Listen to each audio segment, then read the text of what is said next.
really stupid idea. You want to do that at 4 o'clock in the morning, that's fine. Yo, sorry guys, the stream crapped out on me. Yeah, there you go. Absolutely.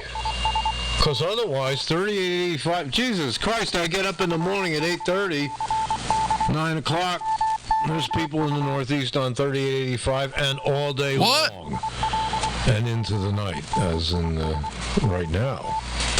Yeah, bad place to have a net. AM sideband, CW, or whatever. But, Al, it's nice to be home again and running a few more watts. But it's interesting that when I'm up in the Adirondacks, some of those guys actually come in better. And the Nipnoids on 3880, well, when I'm up there, they're right across Lake Ontario from me, man. And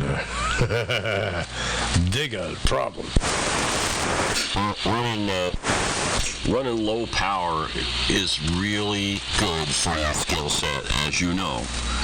And people who run high power every time they get on the air seem to lose their skill set.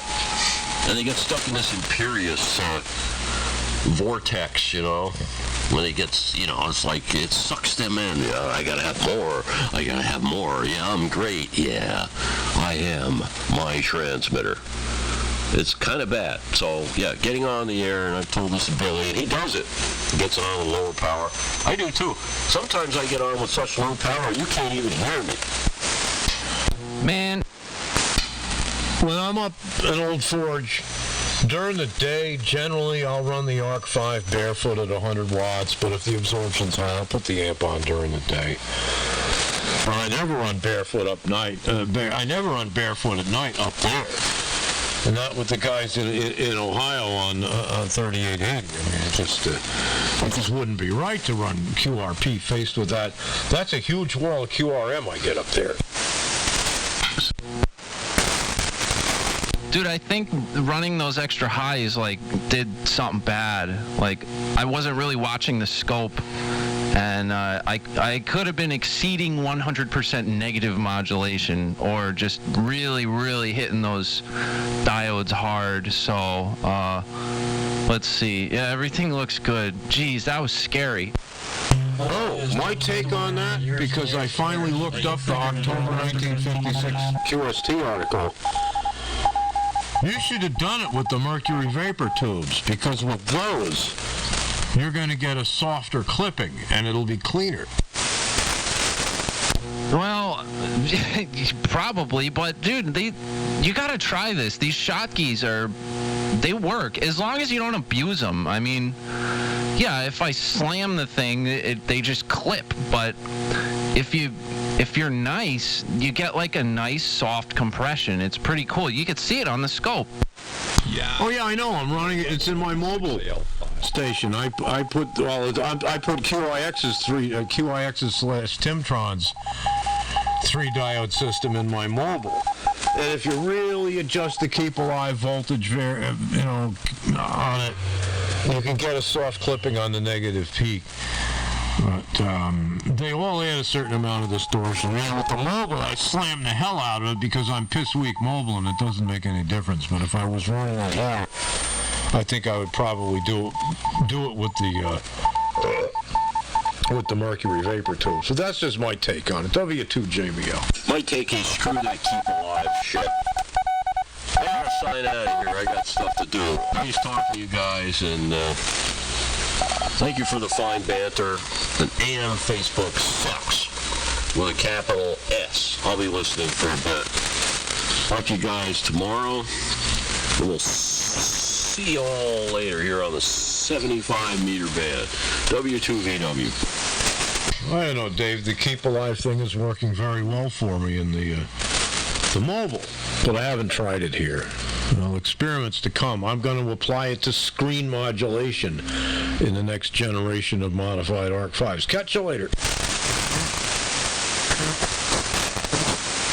Yeah, see you later, Dave. Thanks for stopping by. And I agree, AM Facebook sucks with a capital S.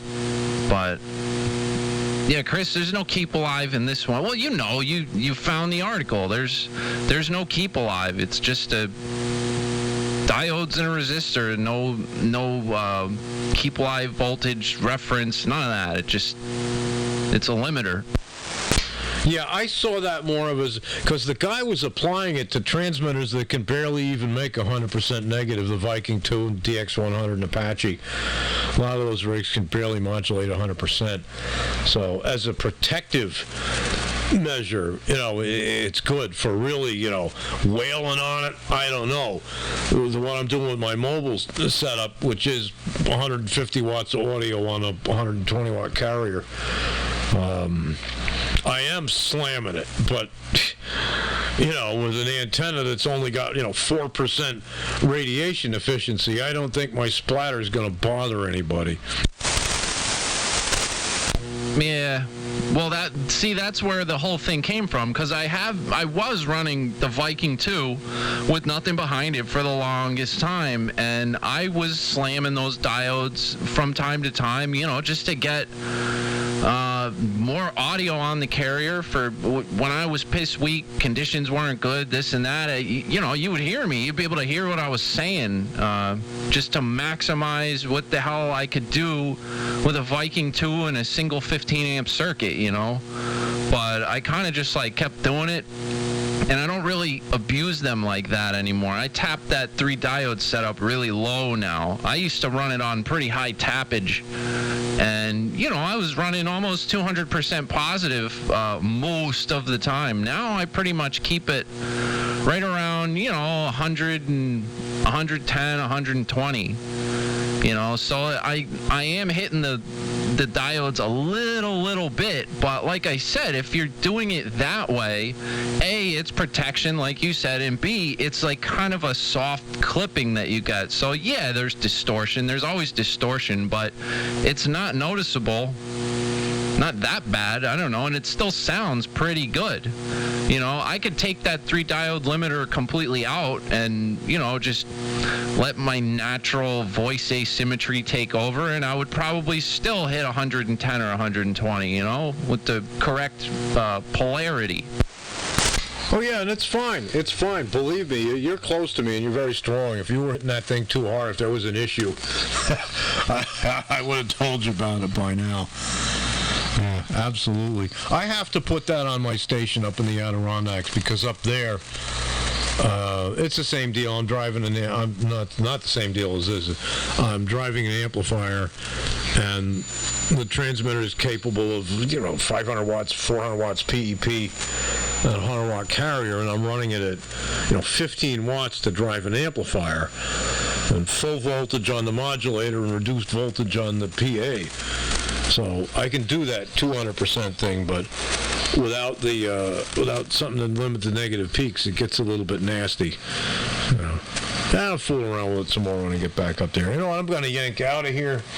It's time to grab my friend Gibson and play for a while and stuff like that. And I've been on here screwing this QSO up for a while anyway. So 7-3's Bill, Mike, FEF, and Clark, Lingering, Dave Sign, and I don't know who all else, but we'll catch you a little further down the radio highway. This is W2JBL with alternate equalization. 7-3. Yeah, see you later, Chris. Nice talking to you. And, wow, look, Clark's back. We want Clark. We want... Look, everybody's chanting, Clark, Clark, Clark. Wow. KD2 MKP. And look, you've got something even better. Connor. What? Was that Connor way out there? I heard MKP in there, too. I think, was that Connor who you keyed on, Clark?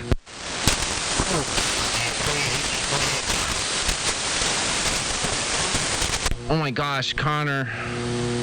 You're a little on the low side.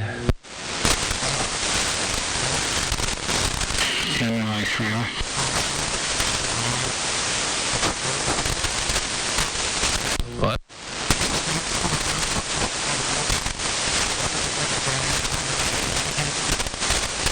Well, Clark, Clark, I finally went and got my wine glass. Look, they really are. They're chanting in the chat. Clark. Everybody's pumped, man. You should make a transmission. No pressure. W2BTK. All you know is distortion and sun down the band. Yeah, well, I think everybody was like testing out their highs tonight, even on this frequency, and I think it caught, like, I wasn't paying attention, and I did that, and I think that I was really, oh, well, no, I heard you key up and comment about it, but I think, like, I took my internet out. They went down to 73. Great work. Woohoo! KD2 MKP.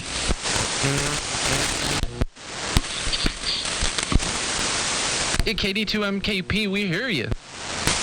Thank you, gentlemen. I just want to get a quick audio report. My station's been down for a couple weeks, and I just put it all back together. Just love to get a report. My name is Pat, and I'm here in Smallwood, New York, Catskill Mountains. KD2 MKP. Clark, you're like an actual, real, legit broadcast engineer. Would you give him an audio report?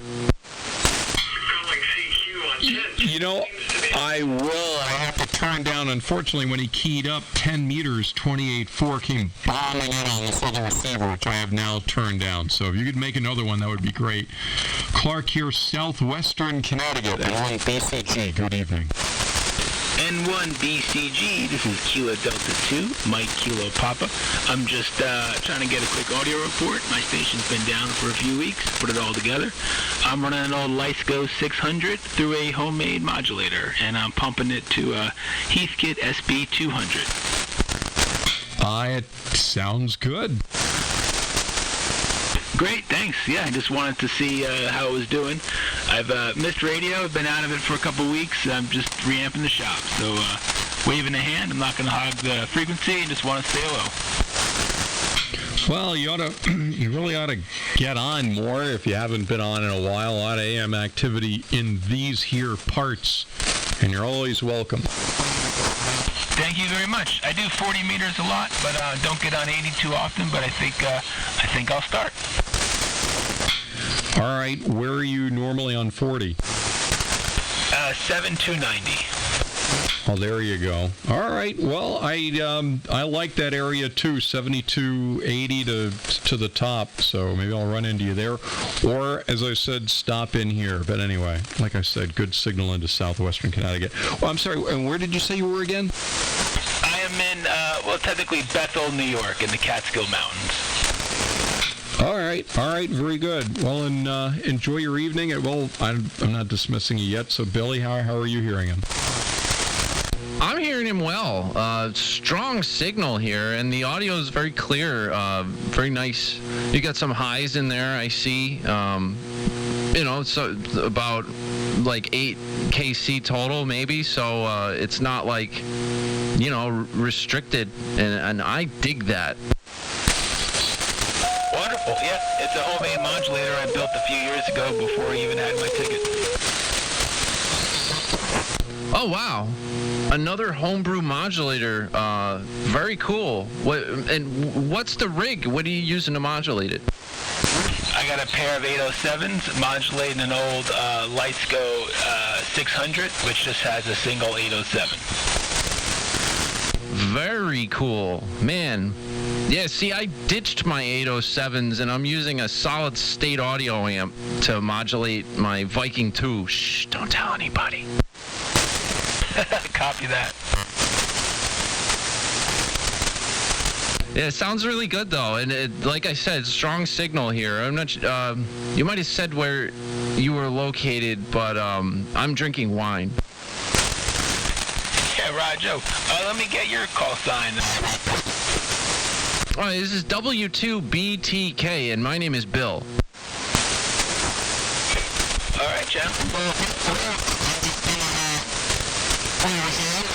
Dinner's just about ready, and I've been moving everything around, and glad everything's working. And I'll definitely be checking back.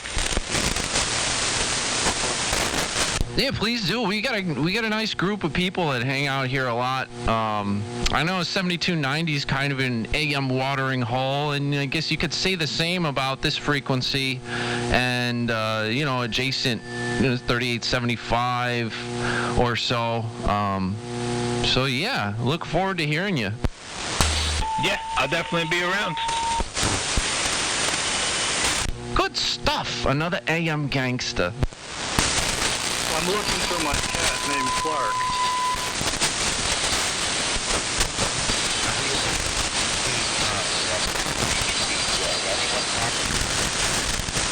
Your cat named Clark is probably watching Urbex videos. Have you tried that search on YouTube? I bet you'll find your cat. Now, where's the kitty cam? I actually do have a cat named Clark, and he's missing.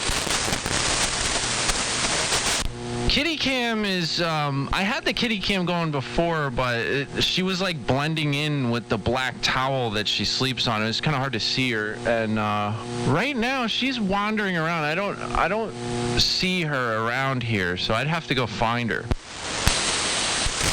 All right, the call is Whiskey Alpha 1 India Charlie November, and we're located about 10 miles north of Hartford, town of Simsbury, Connecticut, and probably 25 watts. Oh wow, you're doing well for 25 watts. Dang. Clark, how are you hearing him on 25 watts? I have to go find my cat real quick. Somebody just redeemed the give treats to my cat thing. I am hearing Simsbury here in southwestern Connecticut. Fine business. I saw you at the league, the La Leche League down here in Huntington. Timmy Tron. Oh, that's right, for the conversion of the BC-1T up to 75 meters that weekend. I think it was a week-long affair. I was only there a day, but yeah, the impact was there, of course. That's the ticket. Yep, that was a fun project. I very much enjoyed that. Yeah, well, Tim had the technique of series paralleling and tapping that coil, and I don't think anybody else had practiced that little technique, but he did it, and he was able to do 160, 80, and 40 with a few jumpers. So. I'm sorry, I got a surge of noise here. I think someone's got a plasma TV on somewhere in the neighborhood, and I lost that last transmission. All right, Roger. Well, Tim's got a unique way of doing the band switching for two bands. Yeah, I heard you mention band switching. Sorry about that. It's just that the noise level jumped up. But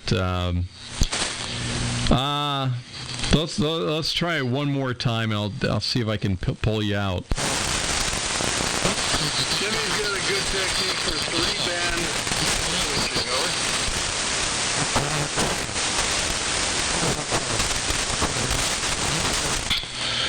Sorry about that. If things change, I'll let you know. I don't know how long I'm going to be on 3885, but I like I said, my noise level jumped up about 6S units on that one. But anyway, good hearing from you. Hopefully we can pick up the conversation again soon. Inland BCG. All right, WA1IC. And 2MIN. Clark. And there's Arthur. Good evening. Hey, Clark, I got a question for you. I'm braced. Clark, I got a question too. Oh, there's Billy. Hello, Billy. Wait, what?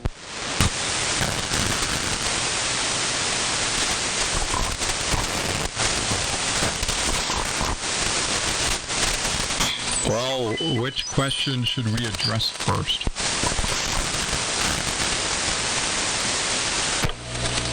I don't know. You guys were talking about a ground radio under a dipole the other day. Well, a couple days ago. I was just curious, where can I find that at? I was trying to look it up on the internet.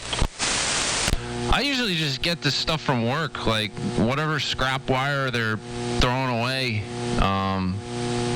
Or you could use, like, if you got copper plumbing in your basement like I do, just bond it real well.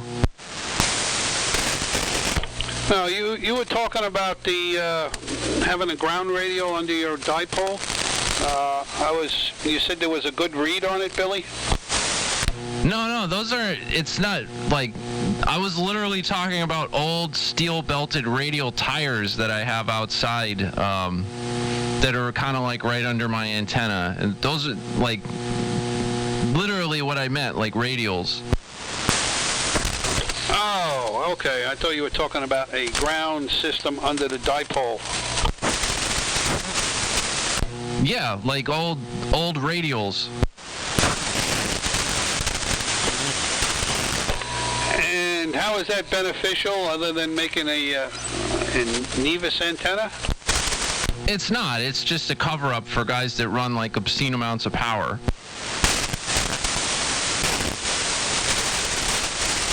Oh, okay.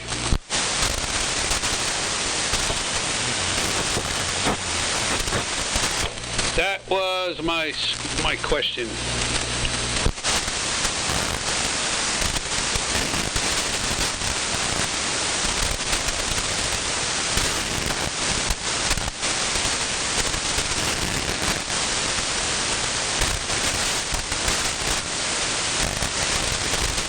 What?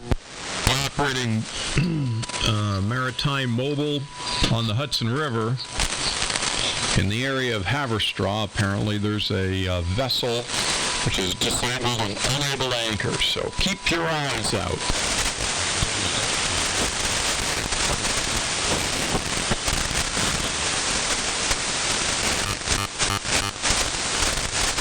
And hello to the Boston Buzzy, if in fact that was the Boston Buzzy out there.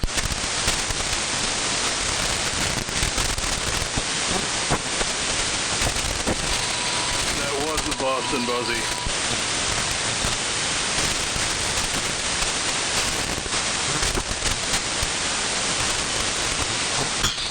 Meanwhile, there's this guy bombing in on 28.4, so apparently 10 meters is open, and that's not just the Boston Buzzy's claim.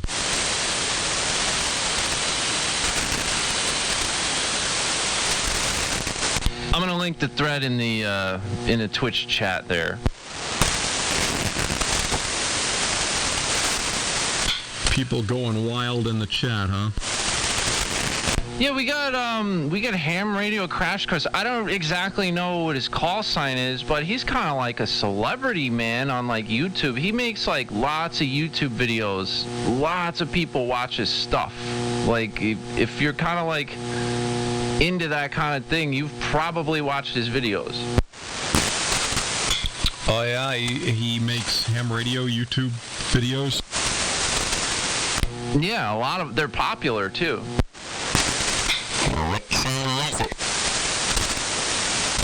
I think it's Ham Radio Crash Course. That's like what it's called.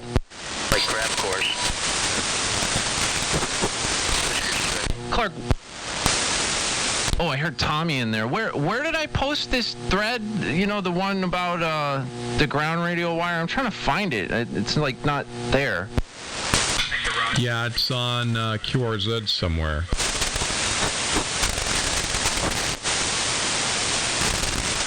Oh, my power's way down. Is that any better? Ooh, you're actually hitting almost a 50 dB SNR over here. Yeah, you're 40 over here for once. It sounds great today. I guess there's no static crashes or nothing today.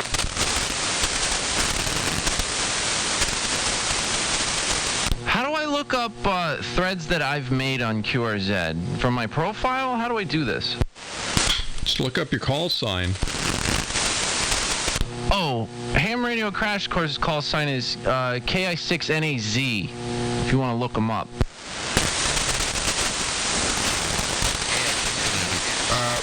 Yeah, Billy, on the search bar,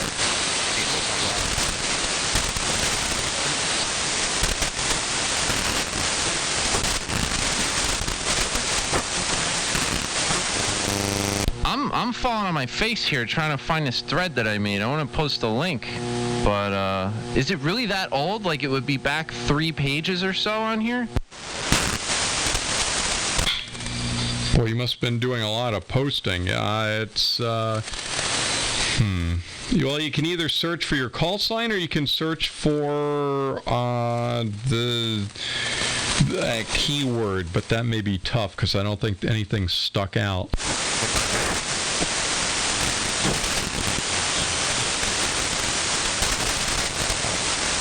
Oh, here it is. Okay, did you say KI6NAZ? Yes. Is that what yes. Gotcha.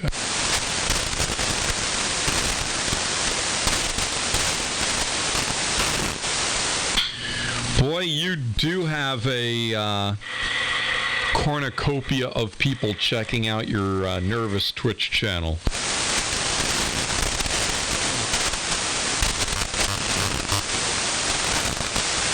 What's on Twitch?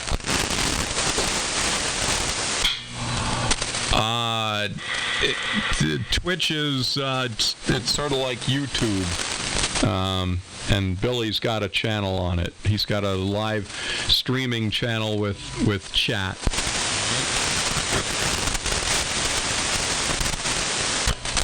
Oh, okay. Clark, do you know? Do you have any idea what kind of array Timtron's running? Is he running a Lazy H? He has a variety of antennas. He's got his shady dipole. He's got the Lazy H is another one. And what was? Oh boy, there's two. I'm trying to think of the other one. The two common ones. Damn it!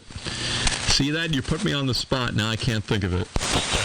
That's okay. I was just curious. I was looking up, reading up on the Lazy H.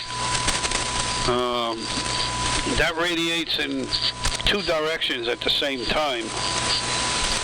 I was wondering if that was better than, say, just for my own information, better than a 2-element beam with a phasing line and reversing. I have no idea, but the nice thing about antennas and ham radio is that it's something that you can experiment with at relatively low cost. All you need is usually a spool of wire, whole bunch of insulators, some rope, and trees, and there's all kinds of crazy stuff you can build. Again, with the emphasis on low cost. Very good learning experience. Clark, we had a really good question in the chat. Like, what's the a typical startup cost for somebody who wants to start playing around with ham radios?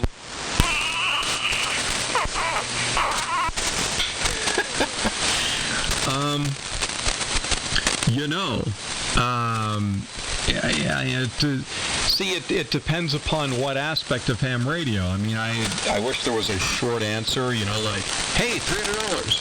But, so I'll try to make it quick. So when your first ham radio license is the technician class, and that gets you access to around VHF, UHF stuff, like walkie-talkies and repeaters and such.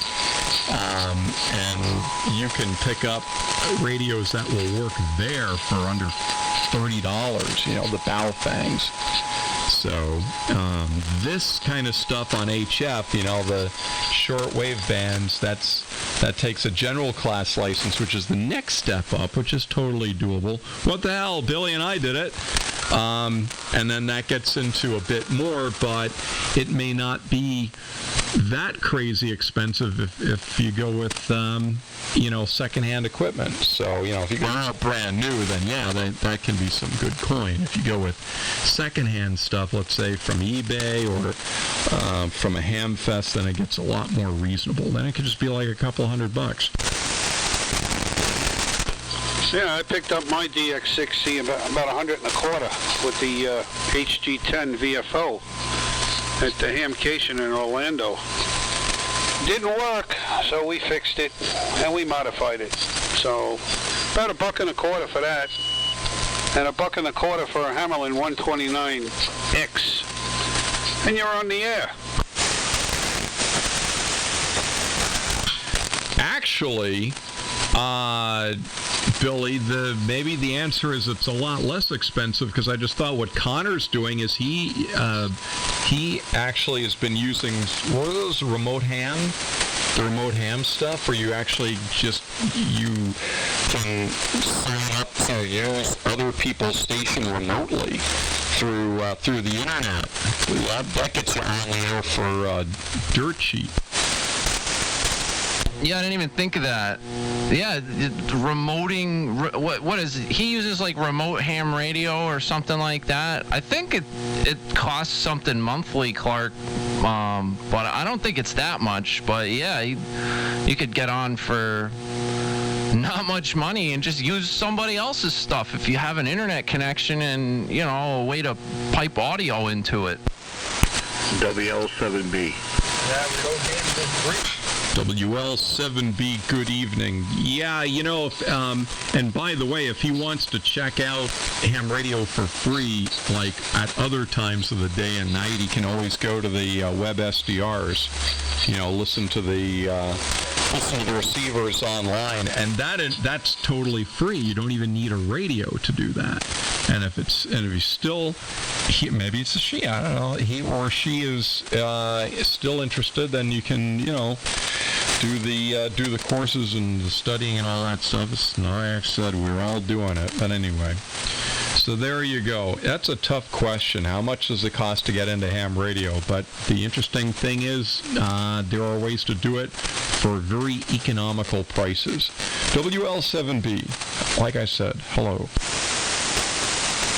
I think I heard Bruce, but I heard Connor out there too say that he could hook you up for free. All right, Connor, is it something like you have to be under a certain age and it's free, or what's the story on that?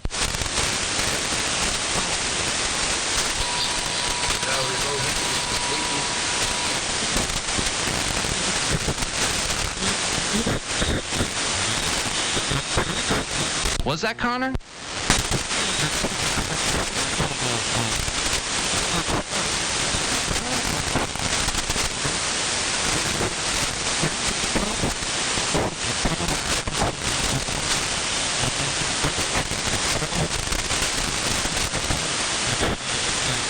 Well, I don't know. What's going on, Bruce? Oh, not too much. I was going to say, don't forget about Echolink. You know, you can chime into the different repeaters all over the world. So, through the internet. That don't cost nothing.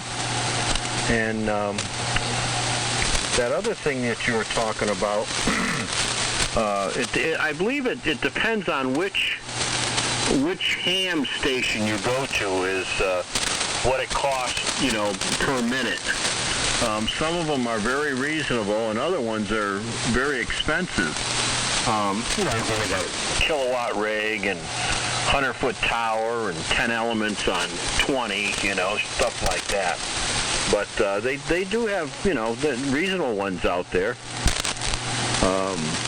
You know, but you could, you could pick up a pretty good radio for, you know, let's say $300 today. There's a lot of stuff out there. You know, you get yourself like an FT101 Yaesu, an older Yaesu, but those sound pretty good on AM if you want to go the AM route with minimal modifications. And they're, you know, they're good, got a good receiver and are reliable. At least I say I've had one, and knock on wood, always worked. So there you go, and that's what's going on here. Just doing a little cleaning in the shack here. Brought another one of my Silent Key friends' radios down, and geez, this one doesn't work either. I don't know. They tell you. He had a K1 Elite Craft and a K2 Elite Craft, and neither one of them work. No, K3 the lady sold already. Wonder if that thing worked. But I gotta play around. I gotta take it apart. I think maybe it's got an internal battery or something. I don't know. It's trying to sell this stuff off or get some money. But there you go. That's what's happening here. WL7B in beautiful downtown Bristol, Connecticut. I did my old geezer. That's called gas bagging now. It's a new term for 2020. Oh, gas bagging? Oh. I had that earlier. Well, that's the same kind of thing, yeah. When you go on and on and on, you're gas bagging. So the whole old buzzard thing that's yesterday's term. Oh, geez, I'm gonna have to start getting on more often. I'm falling behind. Yeah, you gotta be on with the new terms. You're right about Echolink. I actually really like Echolink. I think that's magical. So look at that. You can actually get on the air for free. Echolink is for free. Well, okay, and then I guess remote hams is not free, but it's not that expensive. I think it's a great way to test drive. Oh, wait a minute. Oh, wait. Oh, I'm sorry. I forgot something else. If the person's near where there's a ham radio club, look at this. We're forgetting all the key things. If there's a club in his or her area, they can get involved in the club, and sometimes these clubs have their own stations that members can use. So now you have some pretty nice stuff that's all part of the membership. Yeah, and I pointed him to ARRL.org. You can find out about all that crap there, right? Exactly. Yeah, because I'm having this conversation with you guys, just to keep it, the FCC does a great job. Wonderful people. W2BTK. What are you talking about? As long as there's somebody on frequency, it doesn't matter who you address.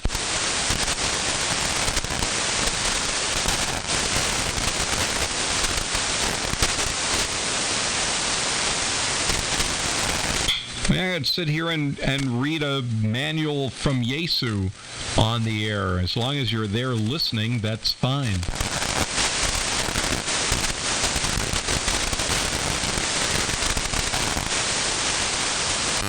Yeah, I just get paranoid, sometimes, because I don't want anyone to think that, I'm passing third-party traffic or, talking to somebody over the air that, isn't licensed or something. I'm just talking to you and Bruce.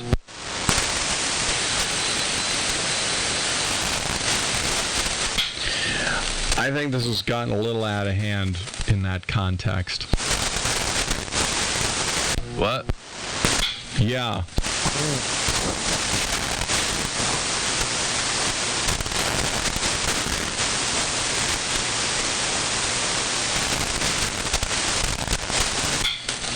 All right, someone say something interesting here. Let's keep the flow going.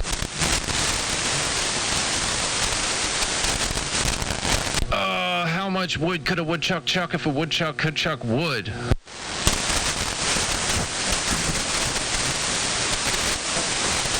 You guys doing anything exciting for 4th of July?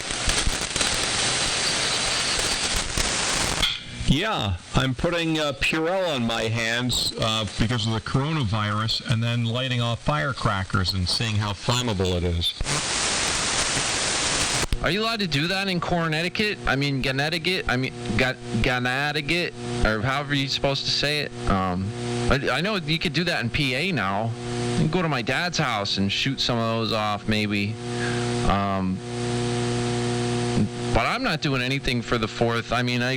I'm probably just gonna hang out.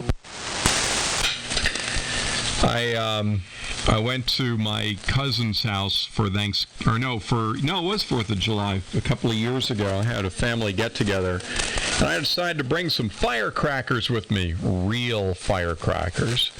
And so I was the last of the family members to get together, and so I approached the house, and I had a whole bunch in my pocket, and I heard this hubbub going on inside, and I thought, you know what, I need to announce my arrival in fine style. So I placed a couple down on the windowsill of the kitchen, and I placed another one by the back door, which they had kind of open, except for the screen was closed, and I just ran from one to the next and lit the fuses. And when the fireworks went off, I yelled, "Captain Fun is here!" And as the fireworks are going off, I hear this scream and this glass break inside the house, like, uh-oh. So I walk in, and apparently just as the firecrackers went off, they were taking something out of the oven, and it was on a glass tray. And so the firecrackers on the windowsill of the kitchen, well, you can see what happened, went off. And I suppose that whatever startled the person who was holding the tray, who lost their concentration for whatever reason, let go of the plate, the glass plate, which of course then fell to the stone floor, smashed, ruined the dinner for the 4th of July. You know, and it was completely their fault for not keeping their composure. Can you believe it? Ah, so you were like the fun king that night, Funking Clark. Yes, that's exactly what they were referring to me as. So they didn't invite you this year, huh? I don't know. Yeah, right. I haven't heard anything about it. Well, that was a couple of years ago. But, yeah, both of my cousins are female. It's amazing. You know, they say, hell hath no fury like that of a scorned woman. Well, I had 2 scorned women, and they were cousins. So, you know, the whole being polite thing went right out the window. Because when you're family, gloves are off. Oh, yeah. I'm surprised. There are a lot of big fireworks this year, though. And as you know, they're illegal in Connecticut. I don't know where these people are getting them. Maybe they're going to Pennsylvania, but, you know, they've got some big stuff going off. And I always worry about a fire myself, but, you know, and they set them off at like 11, 12 o'clock at night, you know. I'm usually in bed by then. You know, I wish they could do them like at 9, 10 o'clock. That would be good. Like right now, it's dark outside. It's a good time to let them off, you know. But no, they wait till 11, 12 o'clock to lift these things off. So my poor cats get all scared. Oh my God. Oh well, such is life. But no, I'm not doing anything here. I thought about going to a drive-in movie actually at the Farmington Polo Grounds on Friday nights. They have a drive-in movie over there, and but the 3 movies that they have coming up in the next 3 weeks, they're not really what I want to see, you know, or my wife doesn't really want to see it. And, you know, the ones that we might want to see together, we already saw them, so, you know. But it'd be kind of neat to go. They have food there, too. Kind of be neat to go see how they got it set up. I like the Farmington Polo Grounds. We got the... my wife and myself, I don't know whether you guys ever heard about Dream Ride, but it's a motorcycle ride from Florida up to Connecticut, and it's to benefit the Special Olympics. And oh my God, what a venue they have over there. You know, they got a regular Midway, they've got an antique and a new car show. And when I say a car show, oh my God, these guys are bringing these $300,000-$400,000 cars out of their garage up there to show them. My, because he's tied in with the Lamborghini Club. So, but they have a large a food tent, all you can eat, breakfast, lunch, dinner, all kinds of stuff. We usually work the free samples area. We hand out free samples to people, so it's a good day. And some of the people, they come from all over the place, Australia, Europe, and it's for the Special Olympians. It's and it always hits me in the heart. I'll tell you, it's quite a day. That's the thing. 4th of July is never on a Saturday. It's on a Saturday this year, and they do the fireworks and all that stuff. And you're right. They don't start until like midnight. So I never get to enjoy them. It's always like, I gotta wake up at 4 a.m. for work. Like, oh, what the hell? Like, bang, bang, crash, crash. Dogs and cats are going nuts. And, yeah, look at this. This year, I'm going to be lazy and not do anything. Yeah. Is that Mikey? Hi, Mikey. What? Hello there, little friend. I'm Tom Diego. Hello, and to Mudduck X-Ray. This is W2BTK. WL7B for license preservation. I think I'm going to go get me a snack. Yeah, the fireworks here in town are always out on the point, surrounded by water, which is fantastic. So people can have a choice of either going to the town beach with beach blankets and coolers and whatnot and watch the fireworks from there, or you can arrive by boat and get a panoramic view of the fireworks being shot off over the water. And of course you've got the reflection of the fireworks in the water, and it's quite a big deal. Not this year though.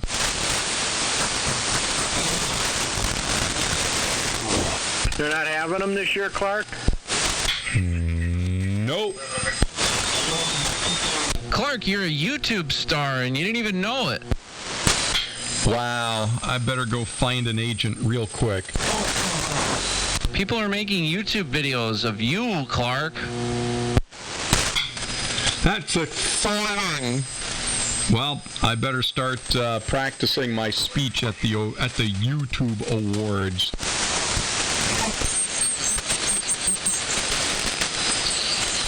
Yeah, Tommy said, I guess he's got his old RCA Victor fired up, and he's probably hearing you pretty well. I bet that's what he was, he's gonna post there. Well, we've got to give these guys something a little bit more meaningful for their YouTube videos other than me, because this sounds sort of like a reach. No, didn't you hear the chanting before? We want Clark. We want Clark. I'm serious. It was happening. Yeah, that's one of those performed live in front of a taped audience kind of things. They're doing it right now. Clark, Clark, Clark, Clark. Seriously. All right, let's go tear down some statues now that we got the crowd worked up into a lather. Oh, look, there's a statue of Billy, W2BTK. Let's start pulling it down off the pedestal. Let's go burn a Wendy's down. Oh, God. Oh, hey, Clark, I'm loading a YouTube video right now titled N1BCG and W2BTK on 75 meter AM on an RCA Victor K60. I guess it's being received on an RCA Victor K60. How cool is that? For an autograph, send $9.95 to P.O. Box 3885.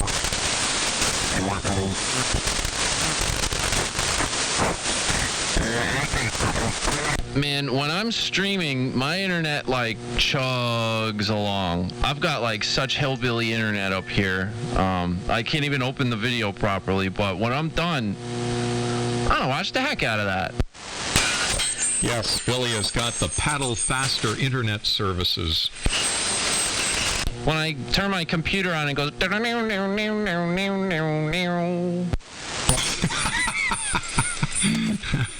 I'll bet it does. Wait, I'm on the internet?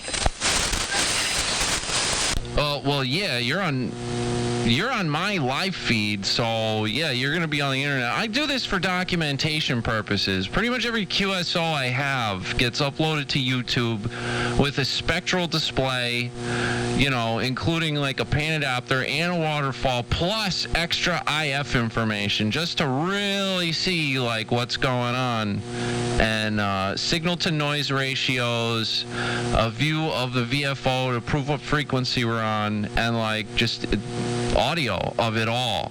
So like anything that happens, or people that try to QRM or like do this or that, like it's very, very well documented, all of it. And don't forget the cat comes in every once in a while. You know, spectral display in the 1970s, a spectral display was a wooden diamond-shaped thing that you hang on your wall, and was sold by Radio Shack, and it had a red, green, blue, and yellow panel on it, and it was called the Disco Light Spectral Display, and you just turn on your stereo system, and turn this thing on, and it would start flashing different colors depending upon what frequencies of audio it was picking up. So there you go. See that? Spectral display, 1970s style. But if you go to the 80s, that was called the color organ. Good evening, this is N3RIK.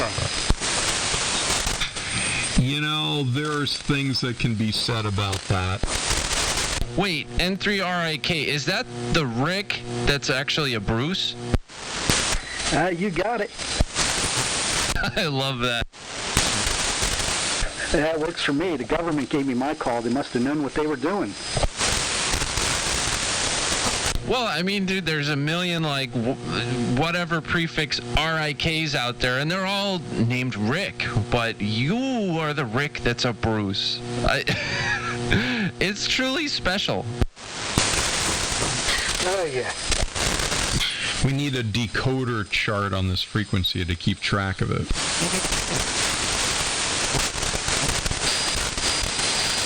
Every once in a while, N2RIK comes on. We've had a good chat. That confused a lot of people. I think I worked like several RIK suffixes on field day. Like there's a lot of them. Yeah, for a while, if you looked in YouTube with that call sign, like there's like South American like hardcore band or something with that as a name. Really? Yeah, for a while they existed. I don't think they had many fans, but they tried. Yeah, you can't name your band like a ham call. That's what?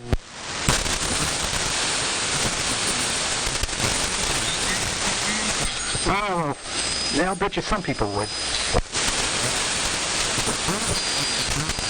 Nothing else seems to work.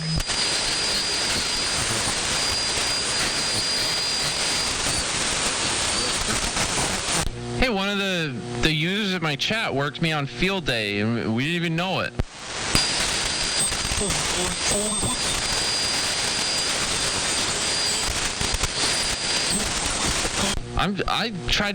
Connor was trying to get into the pile-up when I was running on 80, and like I didn't even hear him. Like I didn't get to work him. Dave said he had to try 5 or 6 times before he could cut through and got me.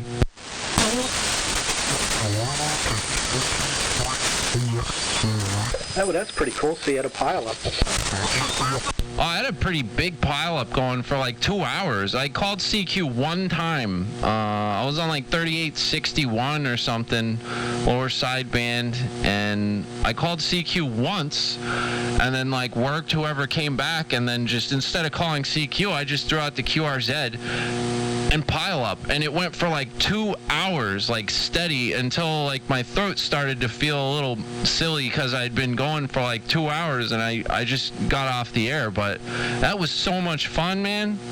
I got a YouTube video of that, and Dave sent me a recording of like the last hour of it. I made that into a video too, and like you could just hear how much fun I was having in my voice. It was cool. And I wasn't just like, like, oh yeah, you're blah blah blah, 1 Delta and NJ, thank you, bye. I was actually talking to people here and there. I work at Alpha Station. I'd ask them what kind of antenna they were running, if it was raining on them, and this and that. The best call that I got, though, in that whole pileup was, I forget the prefix, but the suffix was BBQ. And I was like, oh, man, you're making me hungry, man. It's like, stuff like that. It was a fun pileup, man. Yeah, actually, we got a guy, BBQ, down here. I hear him on 2 meters all the time. But, yeah, that's the way it's supposed to be. Yeah, it was good stuff. Well, now, did you send your login? That's the key thing. Man, you know what my log was? It was a piece of paper, and there were no lines on the paper. I was just scribbling down call signs like that I heard, and their station information, whatever, and where they were, and I have 3 sheets of paper, front and back, filled, no more space to write, of just chicken scratch calls. So I didn't really keep a proper log, but I must have worked about 150 stations in 2 hours, man. I was running a pretty good rate. And were you really, really trying, or just having fun? Just having fun, man, and I was QRO. I had about a kilowatt PEP into my low dipole, and it was lots of 2s and 3s and 4s. I think I worked a 5, maybe 1, but just all local guys just pile up, though, man. It never stopped. It was crazy. It was so much fun. I didn't even care about the points or this or that. I was just working tons of people, man. Because I never do that. I always get out here on AM and just do this. So sitting down and just doing that style of operating was nice. It's nice to be a little bit diverse sometimes. Well, there's also something to be said about having a clean signal that's powerful, without a ton of compression in band conditions like that. I mean, people like that.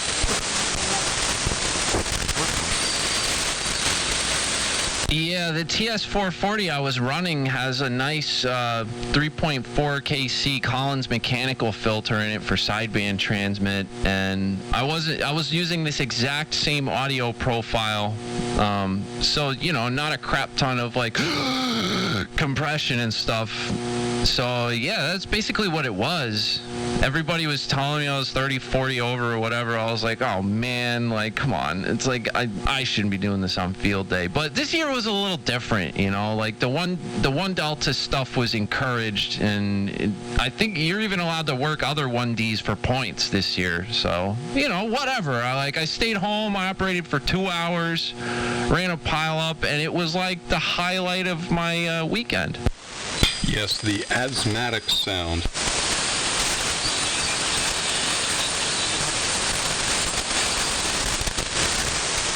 Carry on, gentlemen. Are you leaving, Clark? No, if I did, I would have given my call sign and then just stopped talking. They're chanting Clark again in the chat, man. This is out of hand. Come on, Clark, make one. Make one? I don't have to yet. And that's a private matter. Make a nice transmission for you've got fans out here. Friends, Romans, countrymen, lend me your beers and don't expect them back.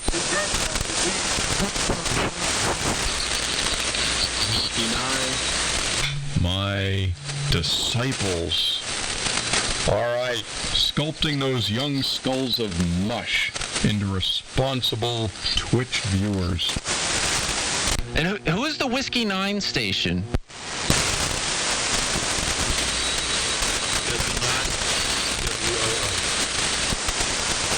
Hey, W9WOO W2BTK. I'm hearing you out there. You're a little bit low. I'm not sure if Clark's hearing you or anything. He kind of keyed up there, so probably not. But hello.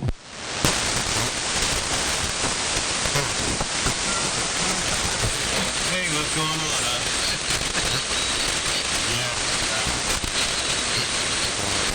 What it is, you know, propagation is here. I'm hearing everybody well here in Indianapolis, Indiana. Okay,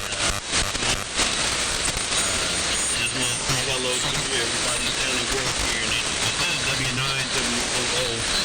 I'll try to chime in when I can. Yeah, Gary, you're doing pretty well here. You got about a 37 dB SNR steady. I heard everything you said. You're almost like down there competing with the noise, but you're just far enough up there that I'm able to hear you completely. Clark, are you hearing him out there? Like gangbangers. Oh, there you go.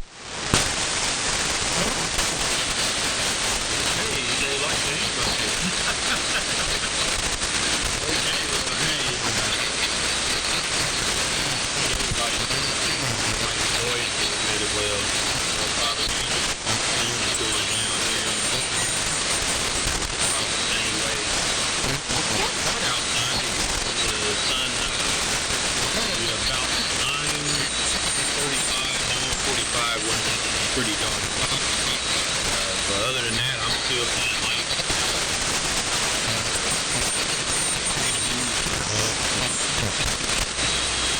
It is what it is.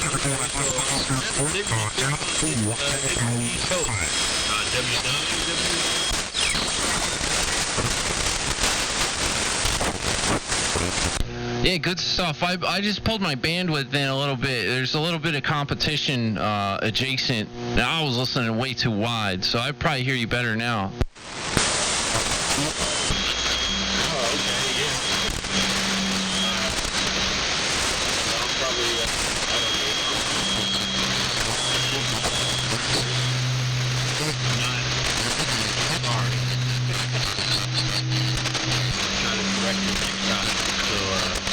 Yeah, you're great.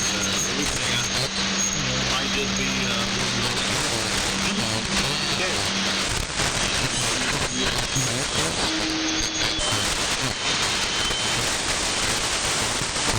Yeah, unfortunately, I've got some carriers in there also on 3885. I don't know exactly where. I think there's another QSO going on somewhere farther away, and they're kind of mixing it up a little bit with you.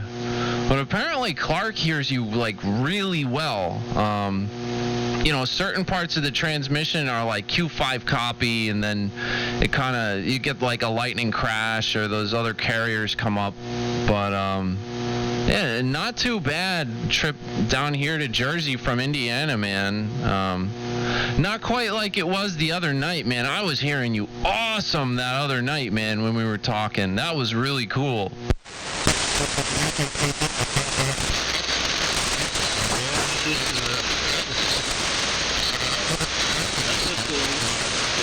the world going around.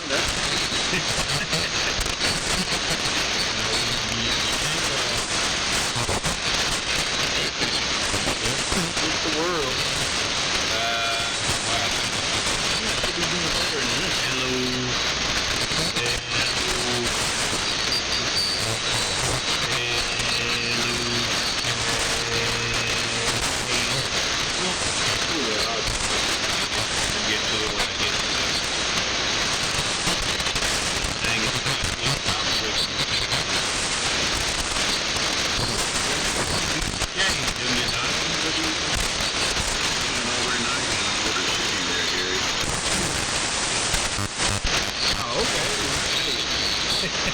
Appreciate that.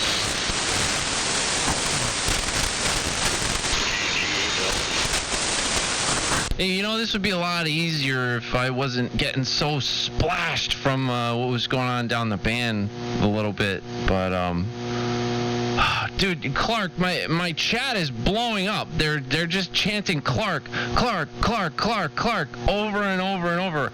And oh my God, Clark Mania has begun, LOL. What the hell is happening? They're telling you need to be behind the paywall.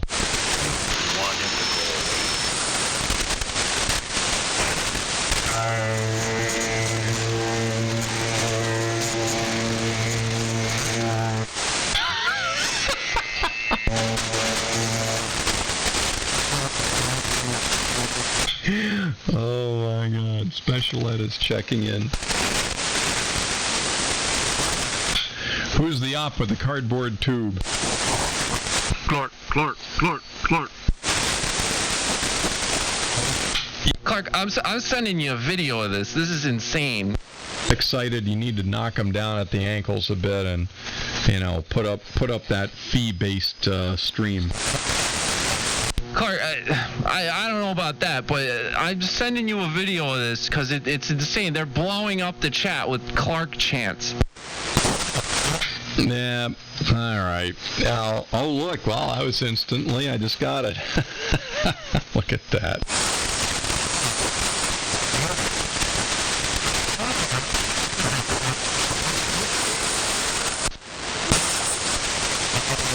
They're complimenting your radio voice and everything. Yeah, I'm going to have to run for some kind of office. That's how we're going to do this. We're going to take this to the next step. I've already got my voters built in. I love that. How about that? A campaign that begins with a grassroots movement and then goes from there. That's how this country works. Where do I mail my ballot? Yeah, we got to get them printed up. I'll have Chad do it. Wait, Chaz? No, chop that idea. Chad, C-H-A-D. Oh, okay. Yeah, it's kind of a Florida joke. Yeah, maybe we shouldn't joke about that. And 3 okay.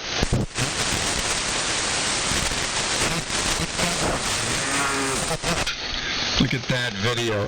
That just looks like a scene out of The Matrix. They want Clark. Look, Clark 2020, Clark for VP 2020. Whoa. See, send that to the ARL. They're looking for a CEO. I seriously thought you were like mega juiced in at the ARRL because like they used to play the ARRL audio news on the local repeater that I lived right by when I was at my parents' house, and I would tune into it here and there, like occasionally, every once in a while, and like anytime I did it, which was maybe like 2 or 3 times tops, they mentioned you on the ARRL audio news, like Clark blah, blah, aeronautical mobile blah blah blah, Clark blah blah blah, AM rally, like this. It was insane. I was like, dude, this guy, like he's juiced in. Really? Aeronautical mobile? I missed that episode. I wouldn't lie to you. Oh no, there's no way you could have made that up. I actually listen to that each week, and I don't remember it. Well, I haven't heard all of them. That's pretty wild. Well, I don't know why they... actually, I can explain that. It's called shortage of material. Do people want Clark? Yeah, I can hear the chant.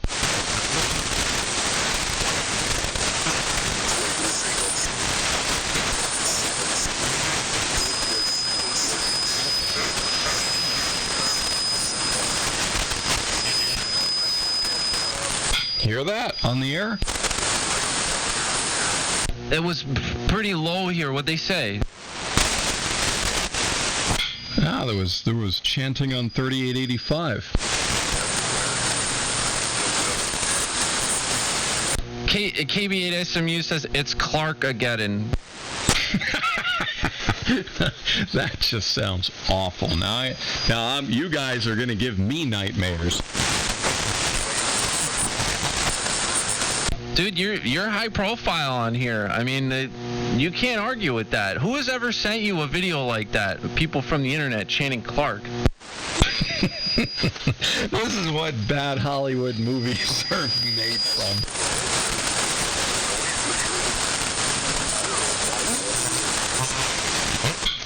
Yeah, it just... okay. Well, glad they're very entertained by all this.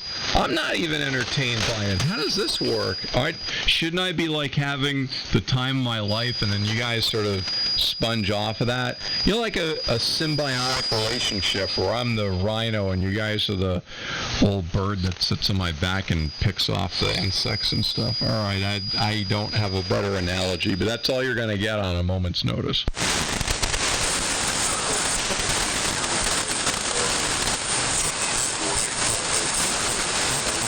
Yeah, well, you can't argue with that. I mean, you're popular, man. All right, now that we've got this, like I said, grassroots movement going, we need to somehow have some direction. We need to have some focus. We need to create a mission, or at least serve hors d'oeuvres and entertain these people. All right, look, this what I'm about to say is meant to kind of rile people up who are watching, all right? Clark, why don't you come in my chat? The people, I mean, you're an Insta celeb. You only hang out on the web SDR chats. You really need to check this out. You've got fans here, and I think it would be rude if you didn't. Wait a minute. First of all, if I just say stuff, then I'm kind of on the chat. What am I going to do? I could get on the chat and then type stuff. And then if I'm typing stuff, I'm not talking. And so what good is that? It's counterproductive. Yeah, but maybe somebody wants to, like, converse with you or whatever, and they're not licensed, or they don't have the means to, like, do it or this or that. Like, why don't you make yourself a little more accessible to your obvious, like, diehard fans that are they're chanting Clark again.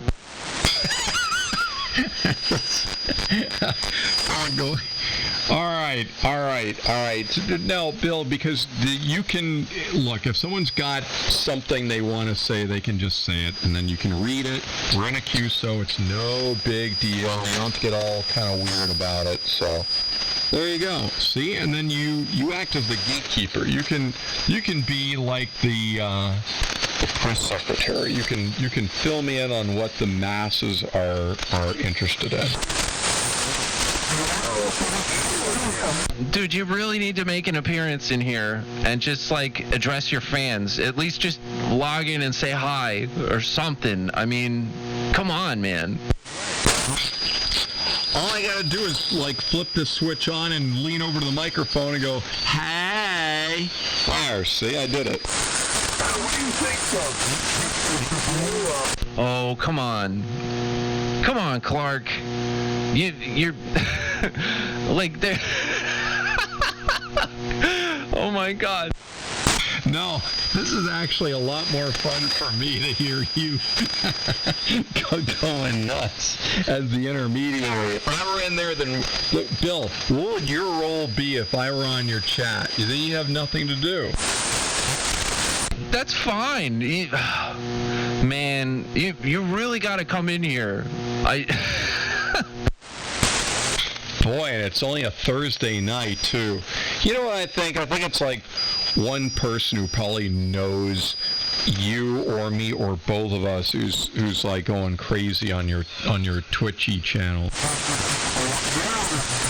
No, these are people who found the Twitch stream and, like, hear you, and, like, they're saying things like, man, Clark really does have a nice radio voice, and they're like, we want Clark. I mean, for instance, like, this person's not even a ham. The guy who asked about, like, how much do I got to spend to get into ham radio, obviously not a ham or whatever. They're chanting Clark in my chat. Come on, man. I think this situation works out very well. And by the way, this is your Twitch channel, and you should explain what's going on here, because you got people checking it out, and just like, what are you doing? There's this guy who looks like he works at a gas station in Canada, and he's talking to a microphone. He's got all this, some kind of Frankenstein equipment all over the place, and then there's these voices that come out of somewhere in his house, but these people are hundreds of miles away. I think you need to explain what the hell's going on, because most people would look at this and go, what the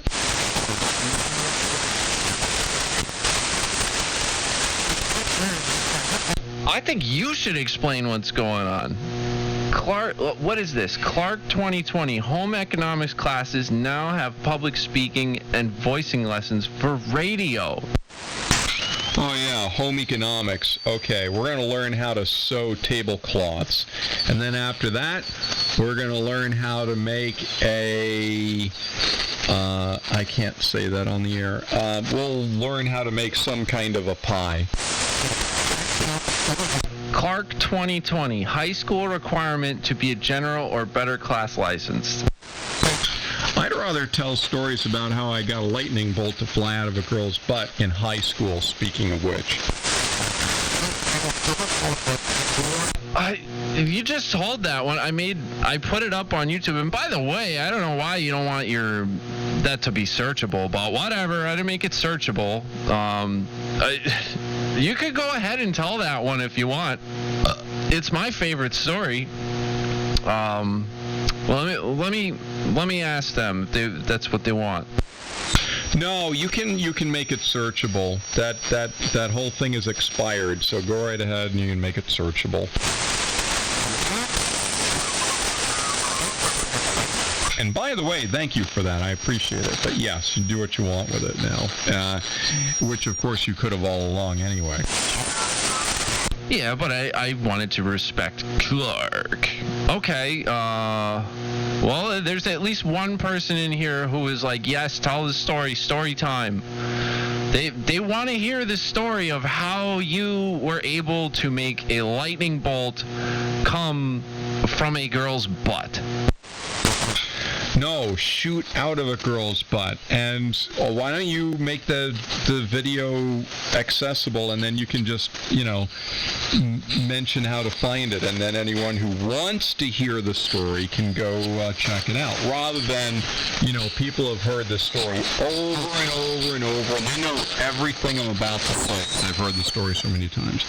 I think you don't bore people. But yeah, it was the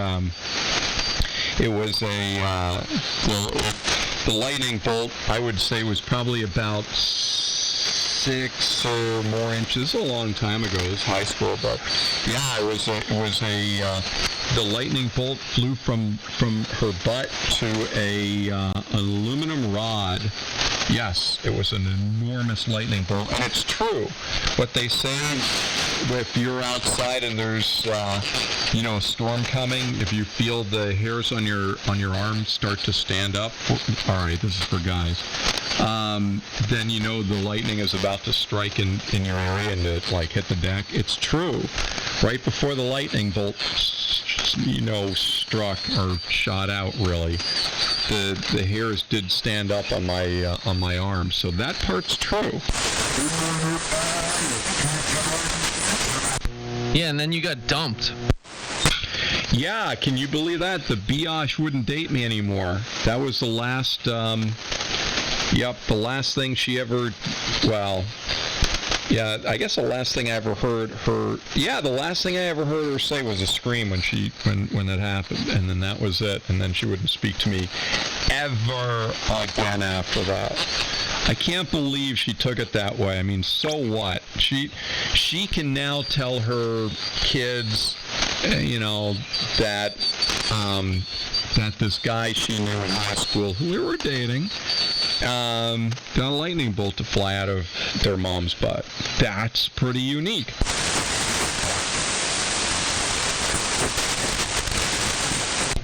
Okay, so I just added your call sign to the video. So now, if people search N1BCG, this could in fact come up. Yay. Fine.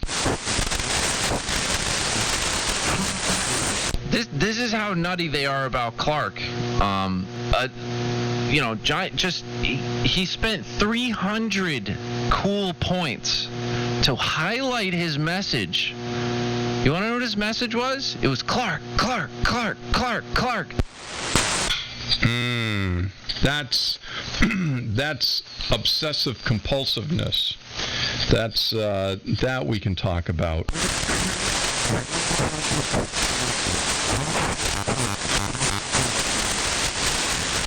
300 cool points. I think you should refund him his cool points. It's too late. There's no refunds. You spend cool points, you spend cool points.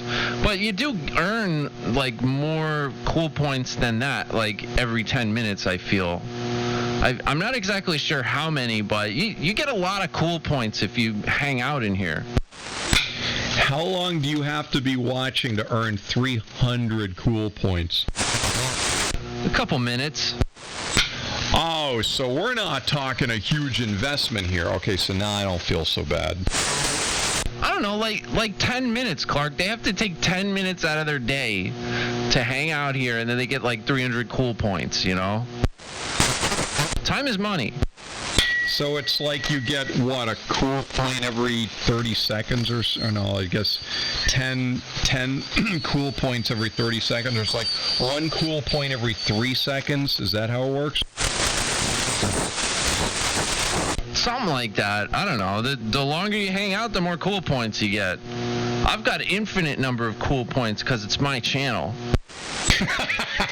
So just by virtue of putting on the channel and having it run for hours, you score all kinds of cool points for yourself. Well, gee, that works. Wow. One user's got 21,000 cool points. He could pretty much do anything. And just so you guys know, Clark's the reason why I don't have the key on somebody reward anymore. Great. There goes all the Clark fan club. No, they'll be chanting again in no time. I think you got to do something for these guys. It's a Thursday night. I don't know exactly what's to do tomorrow, but if they're putting that much time into watching your nervous Twitch channel, then you got to do something to reward them. I'm trying to get you to come into the chat because that's what they all want. I'm talking. I'm sharing. This is nuts. I'm sharing myself with. I feel like I'm prostituting myself. I am sharing myself simultaneously with everybody on your channel. I feel naked. Dude, they're highlighted chatting Clark, Clark, Clark again. Come on, man.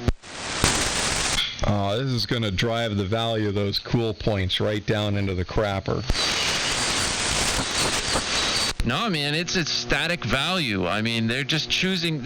He's dropped 600 cool points in the past 5 minutes just to chant Clark. Yup, you're seeing why gambling is a bad habit. People get their hands on some cool points. Can you imagine that? This is analogous to going to Las Vegas. This is how they're spending their money. They're just dumping those cool points into the slot machines like crazy. And for what? For this kind of entertainment? They should save up those cool points for something. Oh, can you redeem cool points on other channels, or are you stuck having to spend them on the channel you're watching?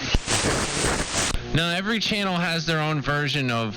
They're called channel points, but I changed the name to cool points. And everyone's got a different version, so it's per channel. Yeah, they're only good on my channel and you earn them in my channel. But look, somebody's promoting Scam Jam in the chat, man. They're like, hey, check out Clark's Scam Jam channel. It's funny as hell. Look at that. How about What's up with that? When was the last time you were hypnotized by the Blu-ray? Oh, So that was Jeremiah Whalen got hypnotized by the Blu-ray. That was when he was at work and he encountered the UFO, and the three green guys wanted to take him back to their planet as a human specimen, and he didn't want to go because he was on the clock. And then they informed him that they were on the clock too. And the next thing I know, this ray gun kind of thing sticks out of the top of the UFO, points right at my head. And I looked at that. Next thing I know, I become hypnotized by the Blu-ray. And that was it. He didn't realize it, but he ended up disappearing for over a week. But when he woke up, it was as if it was just there that moment. And the alien guy, the three green guys, they was gone. And so the interesting thing is he doesn't remember anything of it. But as I said, time compression is weird when you get abducted because it had been a whole week. But yeah, that's the story of Jeremiah Whalen. Hypnotized by the Blu-ray, he was. And let's say that Jeremiah had some problems with these aliens. And, it went south. And he had to get rid of them. Who would he call? Billy, my boy. You know exactly who would be calling. Call Uncle Carmine. These guys, these alien guys, these green guys, they're not from Italy, I can tell you that. I don't know where the hell they're from. At the moment things get out of control, we take care of the business. Take care of the thing. The aliens, they don't have time for this. They get out, they become unruly, and things get taken care of. Not the first thing, not the second thing, the third thing. You know what I'm talking about? So, next time Jeremiah says he's got a problem with the aliens and abduction, green to blue or whatever, send the boys in. Tommy Two Fingers, and what's the other guy? I forget his name. Anyway, Tommy's the main guy. He takes care of stuff, capiche? Yeah, capiche. I hear you. I know who to call if I got a problem. That's for sure. Oh gosh. And then, what's up with these millennials, man? They don't even know the first thing about, what history and the greatest generation. I mean, do you really think that the millennials are the greatest generation? I mean, come on. Yeah, right. We're going to go right down the list here of characters, aren't we? No, not tonight. Actually, look at that. Almost 10 o'clock. I'm wiped out. I remember a long time ago, not on a Thursday night, but like on a Friday night, I'd look at the clock and be like, wow, I'm not going out for like another 40 minutes. Really, 10 o'clock? That's too early. You gotta go to like 10:30. That's about right. 11, you don't get enough time out, but 10:30 is just about right. And now I'm talking about going to bed. This is so pathetic. Well, how about this, Clark? When you leave, I'm ending the stream. So, come on, man. Wow, they're going to have to do a safe deposit with all their cool points and stuff. I hope they carry over. When you end the stream, your fans there better not lose all their cool points, or you're going to have a riot on your Twitch channel. No. Cool points are forever. Well, that's good. I can see some really ticked off viewers if you said, well, I'm ending the stream and that's it. Then they'd be saying, why the hell have I watched this all this time? And now for nothing. It's like the cool point stock market crash. All of a sudden, everyone's got nothing. All right, that's cool. I can't believe that the cool points can't be transferred channel to channel. That's kind of raw, but whatever. I don't run Twitch. There's a lot of stuff about Twitch that is a little bit weird. Like, they make you watch a 30-second ad when you load anybody's stream. Like, say you want to go and, like, discover new streams, right? Like, or let's compare this to YouTube, right? Like, you can watch 10 to 15 new channels on YouTube, like, in a sitting, right? And maybe every once in a while you gotta go through a 5-second and then skip ad. All right, like, whatever. Okay, it's a little bit annoying, but Twitch makes you sit through a 30-second ad every single time you load a new stream that you're not subscribed to. I think that's a little screwy. So I have things to say about Twitch, but I like Twitch. And yeah, that's a good point. If you subscribe, you don't get ads. But that's not like, you know, that's not a reason, you know. Like, I think they're a little bit greedy. Oh, man, and then with this kind of Clark popularity, I think you should be running 60-second ads for me. Imagine that. I don't run any ads except the ones that Twitch puts up there themselves. The pre-roll stuff, when you click on it, you gotta watch an ad. And I don't agree with that. So that means that just by watching that ad, people should get, one every 3 seconds, they should get 10 cool credits just for watching the ad, right? Yeah, when you enter the stream, you start earning cool points, whether you're watching an ad or the stream load or whatever. You get cool points, you know. But I need to come up with some. Clark, can you help me brainstorm? I need a new reward for the cool points, man. Like, what do you think would be a cool reward that people could cash in for their cool points, and how many cool points do you think it should be worth?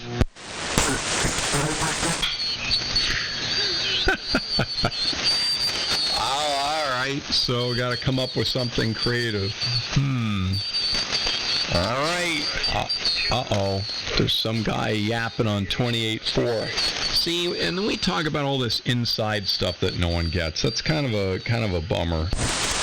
Yeah, you know what? There's a big knob in the middle of your radio. It's called a VFO. Use it if you don't like it. Sorry. But as far as I'm concerned, you owe me a good idea for some channel reward stuff, because my most popular, by far, channel reward, which was Key on Somebody, is gone now. And I was influenced by you to do that. So what are we replacing that with? Well, you know, it was really big on what was it? I guess it was on YouTube a while back. Those kids that were banging each other's heads using the garbage can lid, and then by stomping on it. You should do something like that. Should rig up the garbage can so when you stomp on the foot pedal, it knocks you in the side of the head. That would be fun. Oh my God, self-harm? No, that's not good. I think that's TOS. I'm not supposed to do that. Oh, what, a garbage can lid to the face? That's good, wholesome American fun. No, that conflicts with the terms of service on Twitch. Oh, well, then they really wouldn't like the firecracker idea. So, all right, I'll change my line of thinking. Yeah, what do you got? I need something good. The people want to cash in. Look, 500 cool points for one Clark story. Oh man! But you see, well, what about that? Yeah, I can tell a Clark story. All right, hold on a second. Yeah, it's late at night too. I don't know how the band is holding up.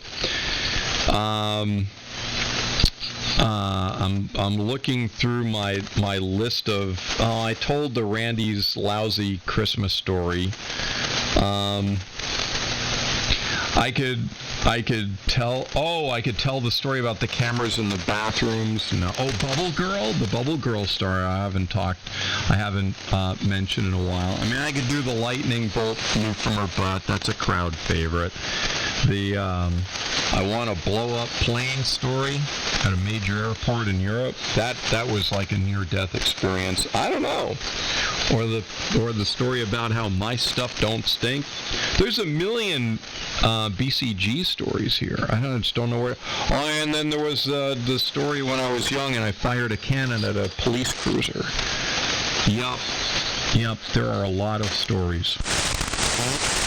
Look, everybody's running around. They got their cool bucks in their hand. They're waving them around. They're like, "We want Clark. We want Clark." What am I to do? It's time for merch. You gotta get a N1BCG doll or something, like action figure, with kung fu grip. Ham radio station sold separately. Oh my God. What? Look, he's got 4,100 cool points, ready to spend them on whatever there is. I mean, all I've really got is give treats to my cat, and I raised the price of that one because I don't want to get my cat all fat and sassy. I gotta add something real good to my cool points rewards, and I think you're just the guy to help me think of what it is. Cool points rewards. Sounds like you need to have a BTK credit card or something.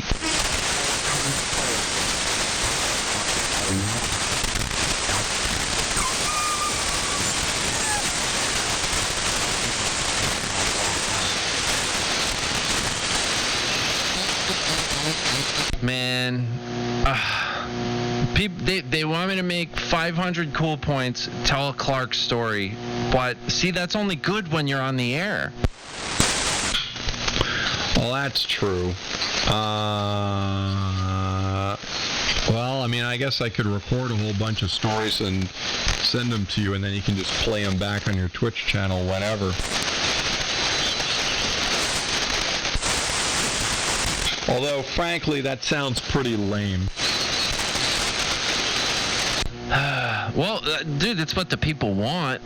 But I'm just afraid that if I add that Clark story for 500 cool points, that people who don't know, would come in the chat and redeem that, and I wouldn't be able to give them anything, Or what if you weren't in the mood to tell a story, It would be a waste of 500 cool points. So you got to think of something else. I want a fabulous prize. I want a fabulous prize. Oh, how about watching a bear get stuck in a honey tree? I want a fabulous prize. I want not a catalog, color catalog. Online, I want to go online. And I want to scroll through pages of fabulous prizes, WB2G, just fabulous prizes. The best prizes, American prizes, bigger than any other prizes. Yeah, I've got it. 500 points to have Billy BTK refer to Bear GCR as the Care Bear of the air chair. Now, Cluck, don't do that. See? Very effective. Right. It's brilliant. It's brilliant. It's utterly brilliant. Well, thank you very much. And I wish I had this on tape. Well, I guess you do, Billy. It's one of a kind. Yeah, I don't know. Bear, do you have any ideas? I need to make some rewards for people to cash in their cool points. What can I give them? And it's got to be something that doesn't involve, certain people being on the air or me, getting off the air to do something for, a long time. It's got to be, I don't know. This is tough. Well, now, you're a young lad, so you probably don't know. You might. At one time, radio and TV stars, you sent a nice letter to their management office, you would get an 8.5 by 11 envelope back with a signed picture usually what we call a headshot of that personality. Now, you could get a signed picture of Clark. It's got to be black and white, retro, very retro, that they could get in the mail. Ooh, that would be something. I've got it. This is great. So, Bill, what you need to do is you need to get an inductor from your antenna tuner, put it mounted on a low table or a stool, something like that, and then for 1,000 cool points, you hold a fluorescent bulb in your butt cheeks and then back into the bulb and have it light up. That's quite a message. For $1,000, you get to see Bill's glowing tail. Oh my God. I'll bet the crowd's going nuts now. We want to see Bill with a fluorescent bulb lit up in his butt. Click, click, click, click, click. Click, click, click. Yeah, but everything is balanced pretty well. Like, there's not I don't know if there would be enough crap in the air to do that. Trust me, get the bulb going, there'll be tons of crap in the air.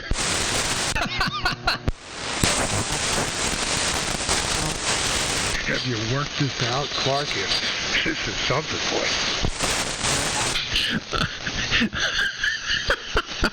you. Well, you should see if you can get one of those, gosh, there's no proper way of saying it, a colored light. Come on, people. I like a blue or a green or a red light or something. Make it something interesting. Or you could hold it in your armpit or hold it in your mouth and then just touch it against a coil or something like that. It'd be very exciting. People would call you like Uncle Fester or something. Neon Budweiser sign. They're chanting Clark again. Well, see, now you need to calm them down with doing something like a stupid Bill trick or something. Man, yeah, self-deprecating rewards points. Gosh. I think I should bring back Key on somebody. That was the best one, man. Maybe you're right. You should bring it back. I feel bad giving you that ill advice about being responsible. It seems like that just is not popular with the public there. It's just funny. Like, I don't have to do it, real bad, completely blank out what they're saying. I just got to key up real quick like this. 111. Yeah, but what does it look like to them? It doesn't... Like they see your channel and then what? Well, here's the thing. It wasn't a cheap reward, right? So it was something every once in a while. Somebody that was pretty serious who knew what the reward was and thought it was funny, and they get to pick who I do it to, and sometimes I'd have to go crank it up depending on who it was, and it was just a thing. It was just strap somebody. It was great. What? Exactly. Well, you might as well bring it back. I'm feeling like I'm giving you bad advice on being, whatever. You want me to be that. If you were to be hey, check this stream out, this is cool, ham radio stuff, and then I was doing that, yeah, I see why that could be bad. That's why I took it down, but I'm not saying bring it back. We just need to, I need to replace it with something, because my cat's getting fat. Bottom line, my cat is getting fat because of all the treats and stuff, so I need something else. Hold your cat up to the tank circuit there and the tuner. See if you get the hair to stand up. No, we're nice to cats around here. Anybody that's mean to cats is not a good person. What if the cat liked it? The cat doesn't like it. She likes to sleep in front of the amplifier and the chunk, the kerchunk makes her purr sometimes, but I don't think, like, you know, being shocked by RF would be pleasant. I have an idea. You need to get your hands on a oil burner transformer. I actually used to have one, and then you can take 2 coat hangers, straighten them out, and then with some pliers, fabricate a little, clamp thing at the end, a coil, and then shove the 2 ends of the straightened out coat hangers onto the contacts of the oil burner transformer and plug it in. You end up with a Jacob's ladder. See, now that's cool. Yeah, so just run the Jacob's ladder for a few seconds for 500 points. Oh man, sine transformer is more better. Man, all this stuff is going to get me in trouble. You know that? Hit the lightning bolt thing. Well, you could build a Tesla car. Why are we messing around? In fact, you could build a Tesla coil modulated by push-pull 810s.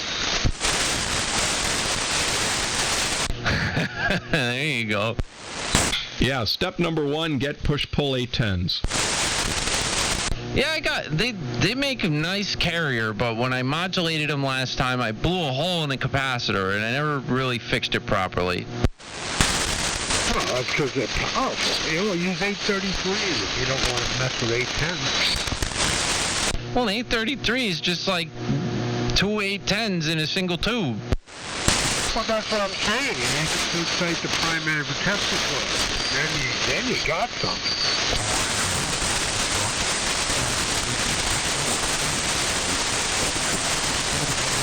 Man, it's starting to get hot in here. I thought that was the whole point of having everything in the other room. Yeah, well, it started to get hot in that other room. I opened the door, and it immediately got hot in here. WB2G.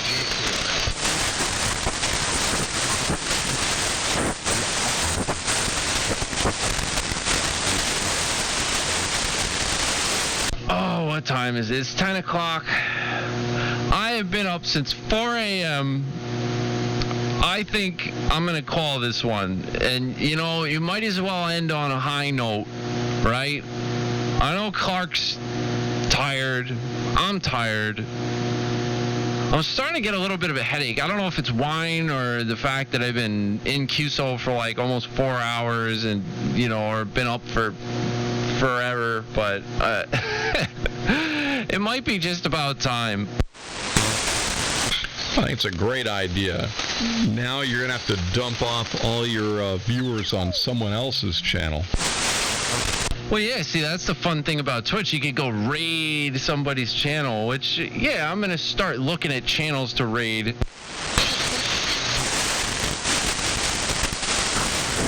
Does Martha Stewart have a Twitch channel? No, I wish she did, though. That would be cool. I would totally raid Martha Stewart.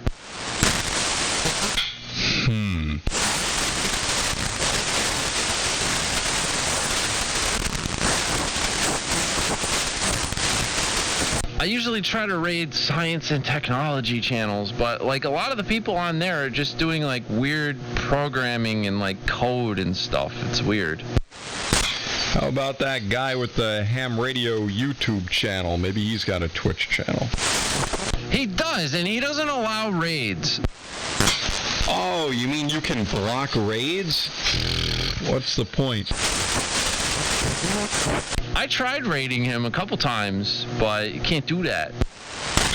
Then how did he find out about your channel? I don't know.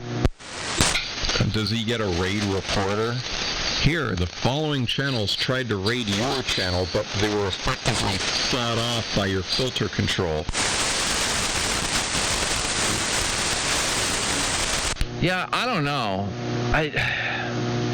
Sometimes I raid like the DJs and stuff, like the party channels and this and that. Maybe that's what I'll end up doing.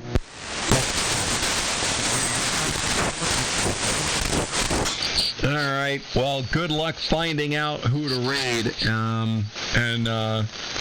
Hey, everybody. Catch you next time. Maybe tomorrow night. Who knows?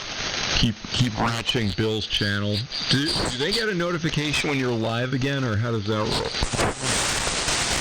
Yeah, if they follow my channel on Twitch, there's a follow button there. If you click it, you'll get a notification when I go live. I also made a Discord chat, and the link is down there. That sends out some notifications too. That's the back channel, Clark. That's like the Twitch stream back channel. Oh yeah, that's right, Discord. I'm surprised they didn't call it the Angst channel.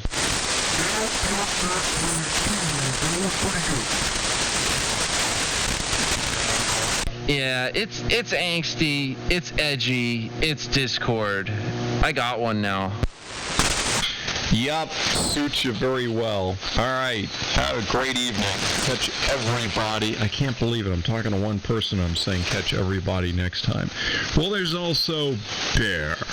So, Bear, enjoy your evening. Bill, all you twitchy people out there. 7-3, which is this wacky radio way of saying see ya. Yeah, all right, Clark and Bear. Yeah, I'm gonna get off the air. So 7-3 from W2BTK, but I'm gonna do some just chatting with my chat before I go.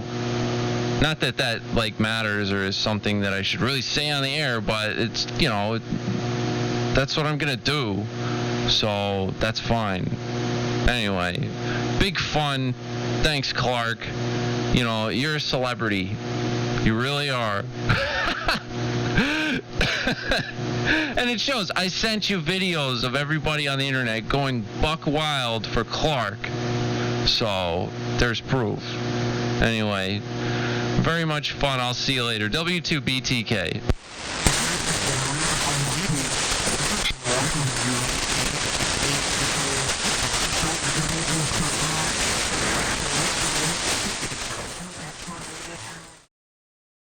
Oh my God, guys. Yeah, I'm gonna wrap up this stream. Big fun today, man.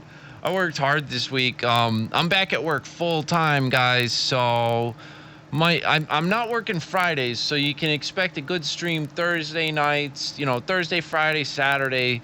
I'll do those long, fun streams and stuff. But during the week, if I stream, it's just going to be for like an hour, maybe 2 hours here and there. Because, like I said, I got to get up early as hell in the morning, like 4 a.m.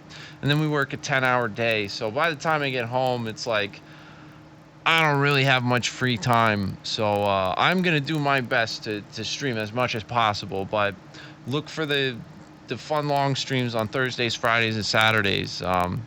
Because obviously I don't have work the next day, so there you go.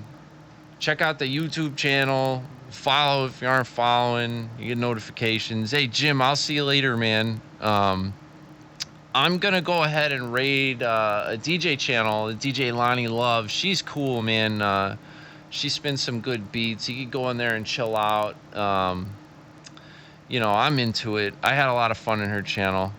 And hey, Greylock, man, thank you for coming in here. I'm so glad that you had fun, man. You got to check out ARL.org. That'll tell you what you need to do to get licensed, how to find VE sessions. They have practice exams on there so you can study and this and that. That's the first step. You get your license and,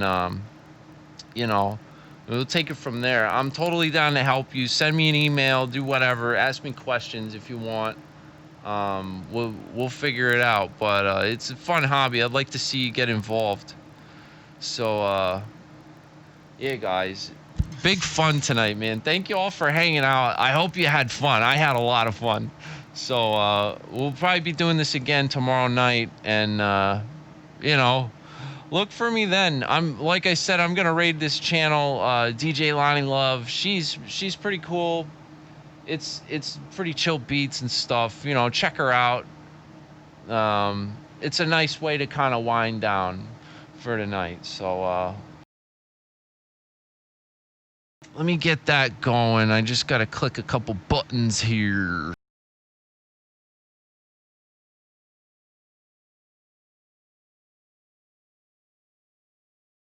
All right, we're going to get this raid underway, guys. Thank you so much for hanging out with me, man. It's a lot of fun. I hope I see all you guys again soon. All right? Peace out, everybody. We're going to raid Lonnie Love.